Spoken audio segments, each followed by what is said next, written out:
Why do I keep getting distracted? Why don't I do what I say I'm going to do? How do I find my focus? If you don't plan your time, somebody is going to plan it for you. My name is Eyal, and I'm the author of Indistractable, How to Control Your Attention and Choose Your Life. Today, we are going to dive into the science behind time boxing. Time boxing is the most effective thing you could possibly do to manage your time and attention. Time boxing simply involves planning out what you're going to do and when you're going to do it. Remember, you can't call something a distraction unless you know what it distracted you from. So if you have a big open calendar where you haven't decided what you're going to do with your time and attention, then everything is a distraction.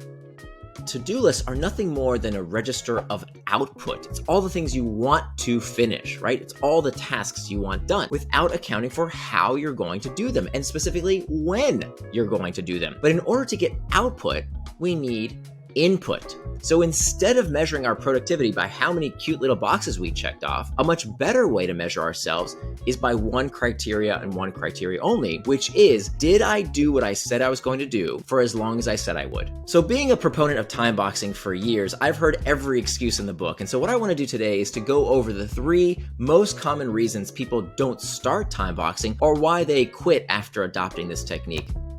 Number 1. What-aboutism is when people come up with every possible excuse around why a particular time management technique won't work. What I want you to try is a small unit of time to implement this technique in your own life. Ask yourself what the ideal weekend afternoon would look like for you. How can you live out your values? How would I spend time taking care of myself? How would I spend time in relationships that are important to me? How would I spend time doing work? Number 2, not realizing that time boxing is an iterative process.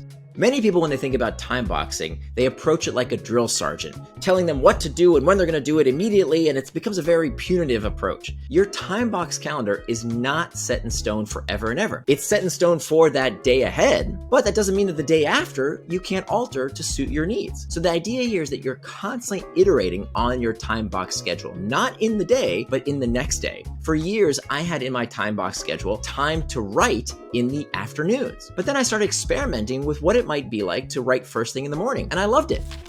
Number 3, succumbing to psychological reactance. Psychological reactance is this phenomenon when our autonomy is threatened. When we feel bossed around, we rebel. But of course, that's ridiculous. You get to make up your own time box schedule. Nobody's telling you what to do. When I exercise, I have time in my time box calendar every day for some kind of physical activity. I just need to get some exercise. I can go do some push-ups. I can go to the gym. I can take a run. I can go for a walk. I can go for a swim. It's absolutely fine to have a few options in each time box slot. So for me, it's just Google Calendar that I use from day to day, but you can use anything. I've met people who use pen and paper. On my website, nearandfar.com, there's a free tool. It's a link to a Google Doc that I made, a Google Sheet specifically, where you can fill in your daily schedule with this template that you can use from week to week. Thanks so much for watching. To learn more about time boxing as well as how to become indistractable, visit Indistractable.com, where you can download a free 80-page workbook, again at Indistractable.com.